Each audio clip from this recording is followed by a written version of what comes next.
अस्सलाम वालेकुम, मैं हूं ताबिश हाशमी। आप देख रहे हैं हाथ ना मनाए T20 2026 का वर्ल्ड कप। अब आपके साथ जारी और अपने आखिरी मराइल में आज दूसरा सेमीफाइनल खेला गया। भारत बामुकाबला इंग्लैंड। भारत ने इंग्लैंड को 7 विकेट से शिकस्त दी और अब फाइनल में जगह बना ली। 7 रन से शिकस्त दी, फाइनल में जगह बनाई और अब उनका मुकाबला न्यूजीलैंड से होगा फाइनल में। मैच के ऊपर बात करेंगे। हमारे साथ मौजूद है पाकिस्तान का सबसे मारूफ पैनल, फॉर्मर बाबा जनाब मोहम्मद आमिर।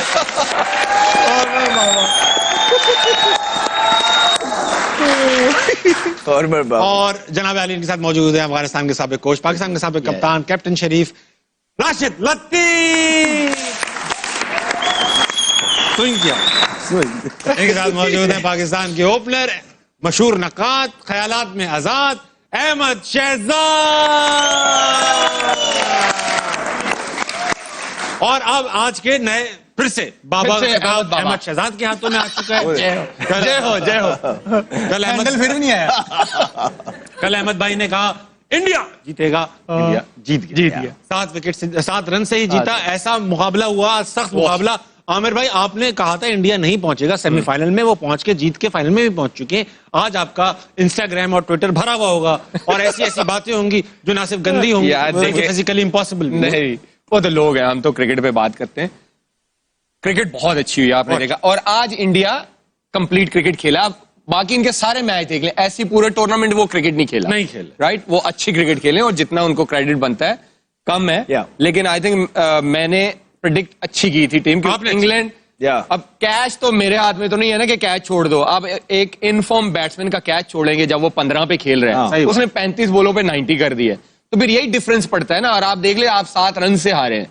तो इंग्लैंड की एक तो फील्डिंग, मुझे लगता है दोनों टीमों में, अगर मैं ओवरऑल बात करूं, दोनों टीमों में जो डिफरेंस था, बॉलिंग दोनों की गंदी हुई है अपार्ट फ्रॉम बुमराह। वो तो आपने कल कहा था।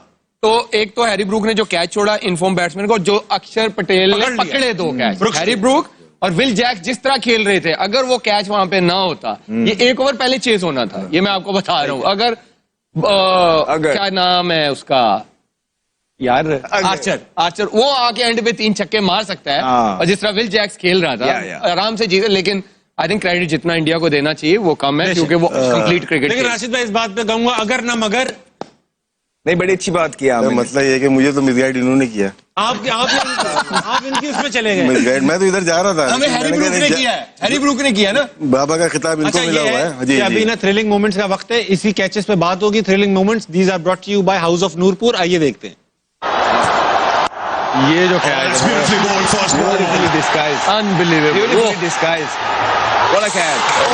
वो विल जैक वाला भी दिखाएं, दोनों दिखाएं, विल जैक वाला देखिए। वो एक ही दिखाएंगे, एक ही दिखा सकते हैं, लेकिन बहुत ही कमाल कैच पकड़ा अक्षर पटेल। राशिद भाई, what went wrong with England जब सिर्फ 7 रन से हारे? संजू जिस तरह से बैटिंग की है ना, वो तो कंप्यूटर पे बैटिंग कर रहा था ऐसे। स्पिनर हो, पेसर हो, उतने मोमेंटम इतना तेज कर दिया ना, जो आमिर ने बताया कैच छूटने के बाद। और जोफ्रा आर्चर ने दिल खोल के खाई है मार, बहुत पिटा भाई। इस मैच में डिफरेंस जो था, बैटिंग का भी ठीक था, डेथ ओवर किसके अच्छे थे? अर्शदीप और बुमराह ने गेम को 17-18 बल्कि 16-17-18 ओवर लास्ट मैच में भी खींच के वापस लाए थे, वापस लेके आए। लेकिन संजू विकेट कीपिंग भी खामोशी से करके चला गया, पता भी नहीं चला।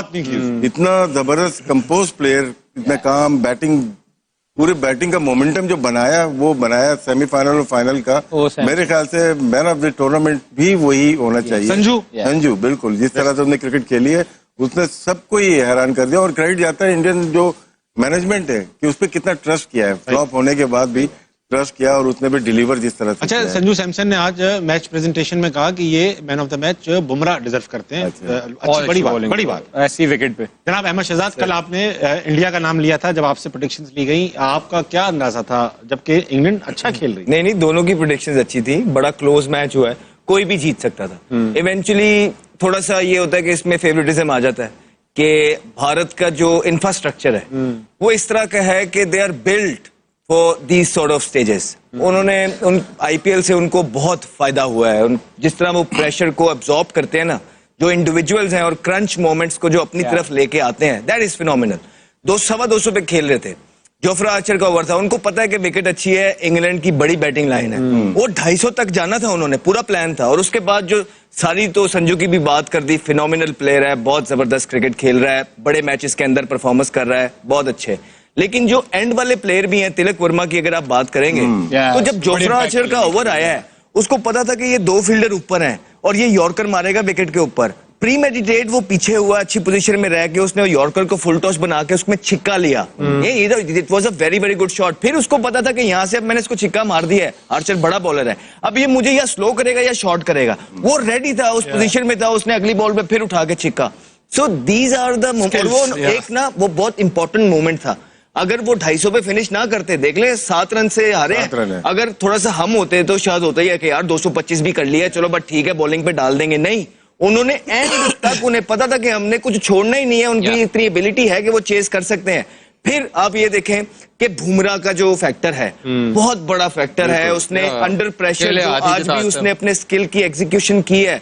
6 स्कोर देना सेकंड लास्ट ओवर के अंदर या थर्ड लास्ट ओवर के अंदर, मैच एक साइड 38 रह गया था।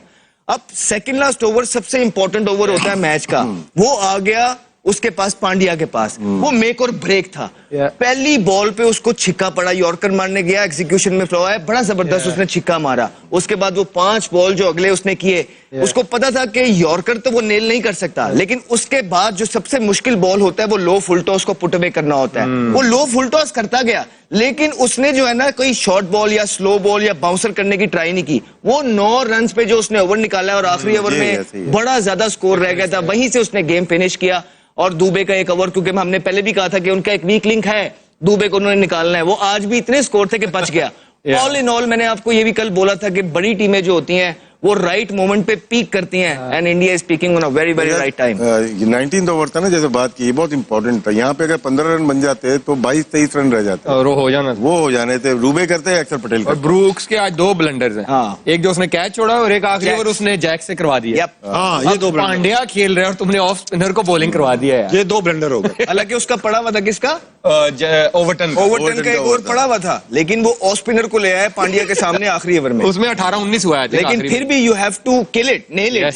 पांड्या ने जिस तरह उस ओवर का फायदा उठाया है, सिंगल भी रिजेक्ट किया, जब वो खड़ा हुआ था, इट वाज शोइंग कि ही इज कॉन्फिडेंट। हालांकि परफॉर्मेंस नहीं आई हुई थी, लेकिन it's a calibre of a player. जब हम बात करते हैं ना इंडियन प्लेयर्स की, वो यही करते हैं कि वो डिफरेंट पेडिग्री है, अंडर प्रेशर क्रंच मोमेंट्स को किस तरह अपने पास खींचना है दोनों। लेकिन इंग्लैंड ने बड़ा मुकाबला किया, बैथल ने जिस तरह बैटिंग की, सिंगल हैंडेडली पूरा सबको लेके चला साथ में। अगर सैम करन थोड़ा सा साथ दे देता, थोड़ा सा, तो ये लेके भी जा सकते। आउटस्टैंडिंग बैटिंग, बहुत कड़क सेमीफाइनल हुआ, जैसा बनता था। लास्ट टाइम के सेमीफाइनल की तरह नहीं हुआ, न्यूजीलैंड साउथ अफ्रीका वाले में 1 साइडेड। तो आबिश भाई, बेथल ये जो है, ये क्या टैलेंटेड प्लेयर है आमिर यार। इसकी काउंटी में परफॉर्मेंस, यू नो, आप देखो तो सही कि वो किस कैलिबर का मिडिल ऑर्डर है, राइट। एंड तक इतने बड़े चेज में हमें ये नहीं पता था कि कौन सी टीम जीत रही है। वो तो पांड्या का जब ओवर उसने अच्छा निकाल दिया, सेकंड लाइस, तो हमें हो गया कि हाँ यार, अब आखिरी ओवर में इतना स्कोर नहीं होगा। ये सिलेक्शन कमेटी का क्रेडिट जाता है उनका। विदाउट 100 फर्स्ट क्लास के इनको इंटरनेशनल क्रिकेट में लाया। अभी सिडनी में 100 किया इन्होंने, फिर आज भी 100 किया।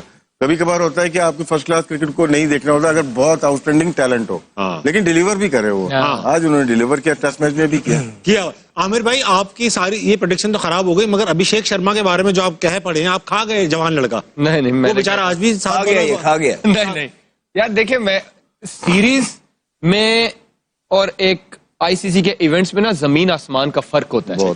सीरीज में टीमें उस तरह शायद फोकस नहीं करती, वो कहती ठीक है इस सीरीज में हमने प्लेयर्स निकालने हैं, वो उस तरह का उनका फोकस होता है, वो उस तरह शायद प्लेयरों को मार्क नहीं करते। लेकिन जब आप आईसीसी इवेंट्स में आते हो ना, हर टीम जब जिसके साथ खेलना होता है वो हर प्लेयर को मार्क करते हैं, और सबको पता चल गया कि अभिषेक शर्मा का स्ट्रॉन्ग एरिया कौन सा है और वीक जोन कौन सा। आप देख ले, ऑफ स्पिनर से भी वो फंसते हैं, जब वो फास्ट बॉलर आता है वो बॉडी में जब तक उनको बॉल करते रहते हैं वो स्ट्रगल करते हैं।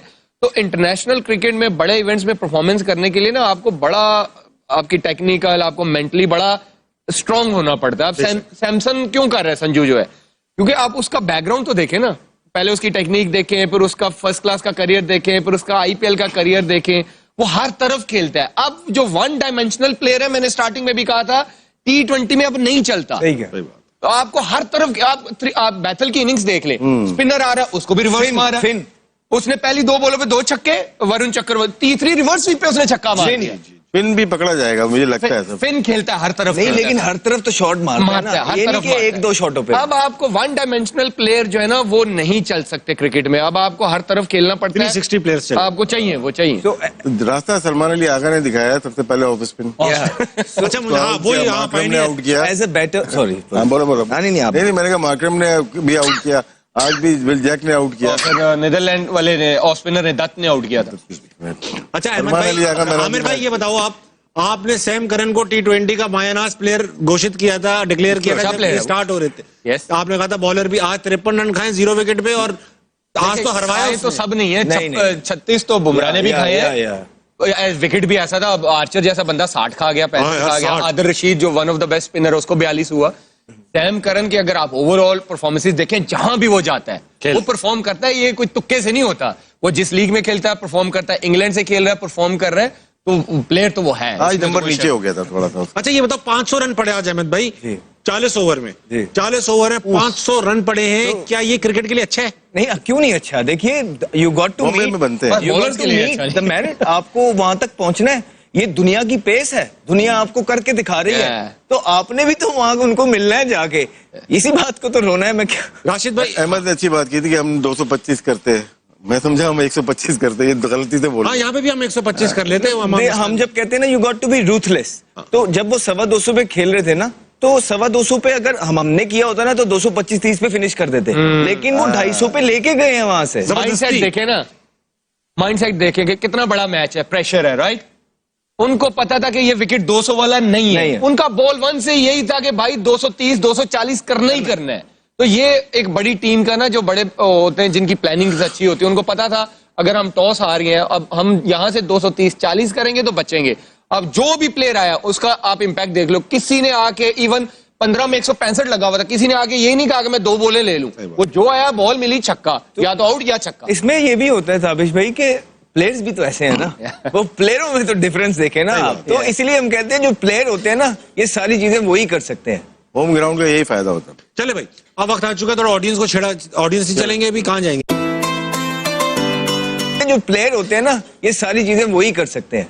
होम ग्राउंड का यही फायदा होता है। चले भाई अब वक्त आ चुका है, थोड़ा ऑडियंस को छेड़ा, ऑडियंस ही चलेंगे अभी, कहाँ जाएंगे फिर हम?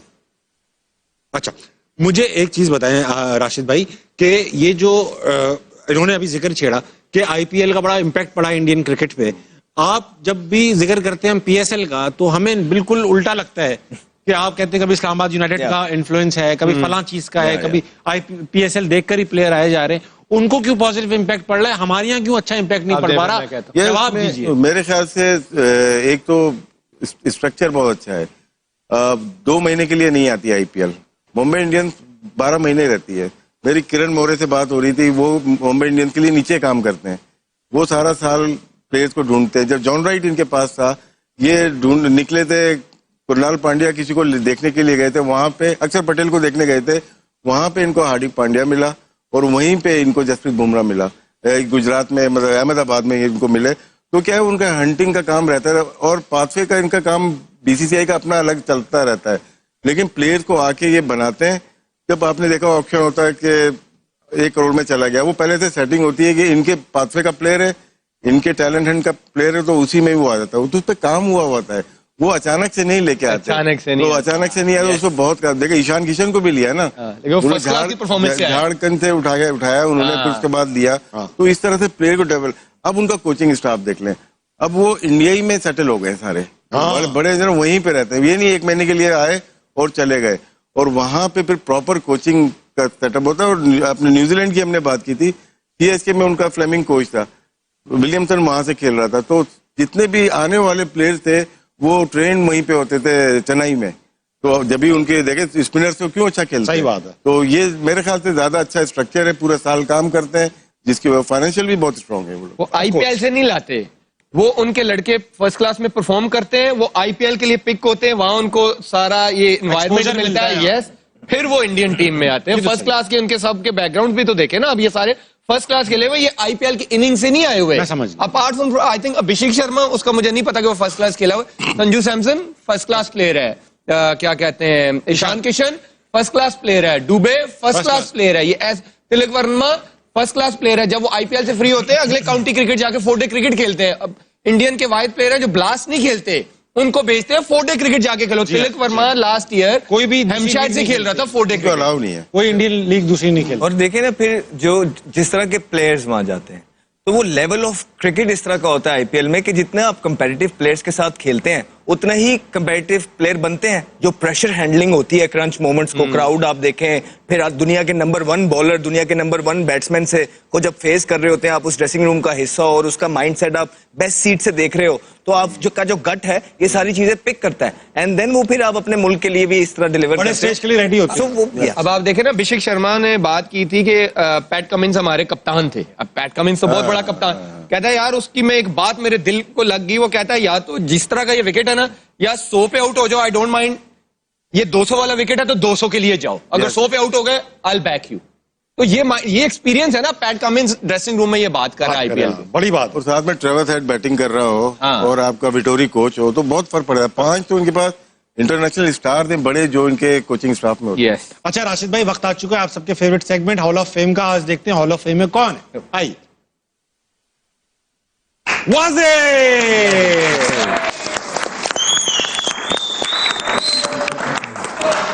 अहमद भाई, Wasim Akram, sultan of swing.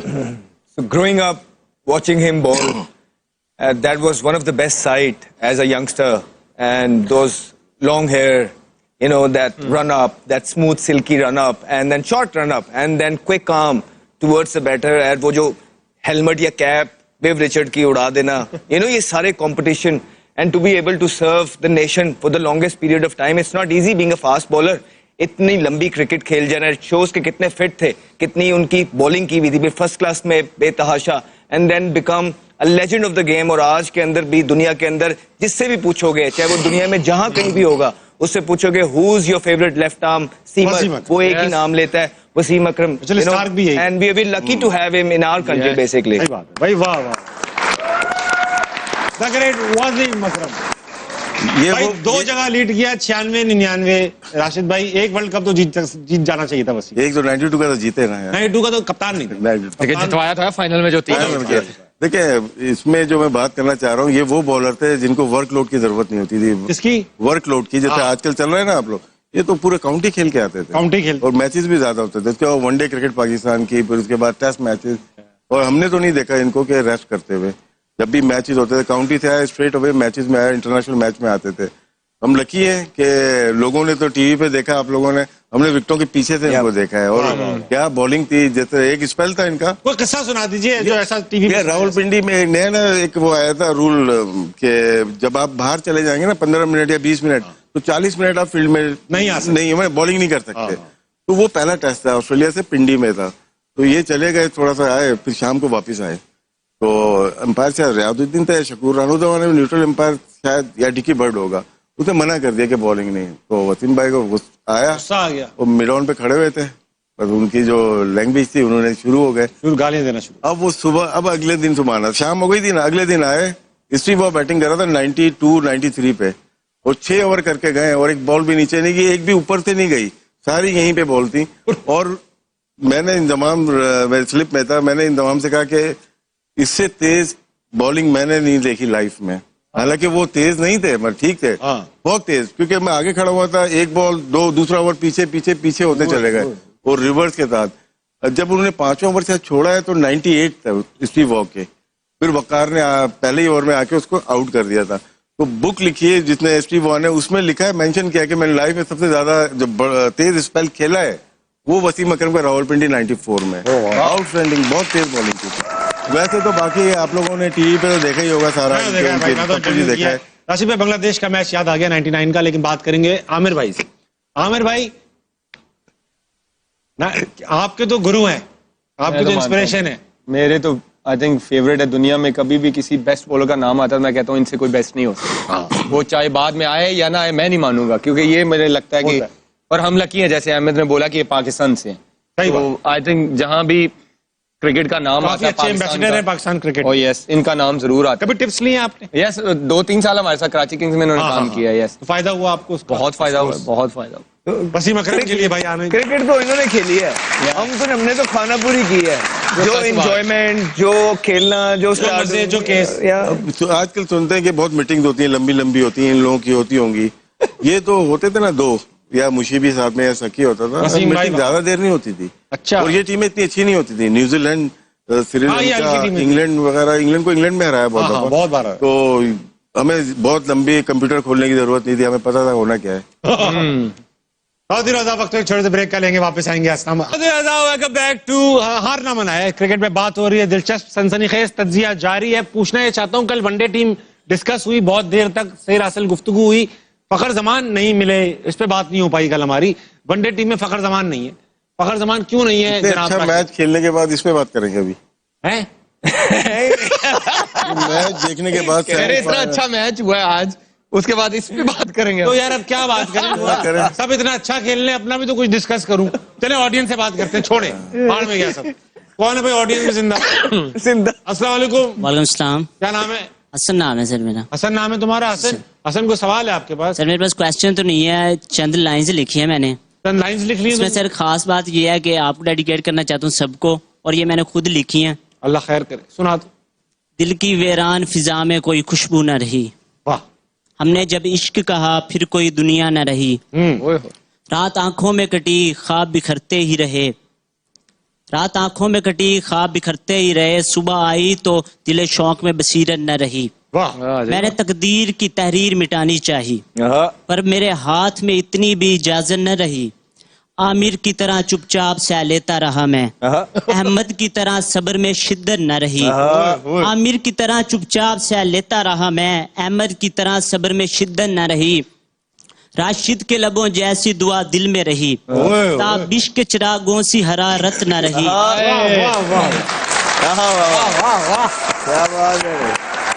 वाह वाह, मैं तो राशिद के लबों पे ही खत्म हो गया।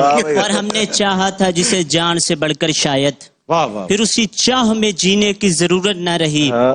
इश्क अंजाम नहीं वसल की सूरत नहीं, इश्क अंजाम नहीं वसल की सूरत नहीं, हसन को खुद ही में डल जाने की आदत न रही। बहुत अच्छे बेटा। दोस्तों आईसीसी T20 वर्ल्ड कप 2026 का दूसरा सेमीफाइनल 5 मार्च को मुंबई के वानखेड़े स्टेडियम में खेला गया। यह मुकाबला भारत और इंग्लैंड के बीच खेला गया। मुकाबले में भारत ने 7 रनों से शानदार जीत हासिल की। भारत ने इंग्लैंड को जीत के लिए 254 रनों का लक्ष्य दिया था। लक्ष्य का पीछा करते हुए इंग्लिश टीम 7 विकेट पर 246 रन ही बना सकी, जिससे भारत अब फाइनल में पहुंच गया है। दोस्तों यदि बात की जाए इस मुकाबले की, तो इस मुकाबले में इंग्लैंड के लिए जैकब बेथल ने 48 गेंदों में 105 रन बनाए, जिसमें से 8 चौके और 7 छक्के शामिल हैं। भारतीय टीम अब फाइनल में 8 मार्च को न्यूजीलैंड का सामना करेगी। वो मुकाबला अहमदाबाद के नरेंद्र मोदी स्टेडियम में खेला जाएगा। भारतीय टीम की कोशिश लगातार दूसरी बार खिताब जीतने की होगी। तो दोस्तों अब भारतीय टीम फाइनल में पहुंच गई है, जहां पर 8 तारीख को उसका मुकाबला होना है। तो दोस्तों आपको क्या लगता है, क्या भारतीय टीम इस बार फाइनल जीत पाएगी या नहीं? अपनी राय कमेंट बॉक्स में जरूर बताइएगा।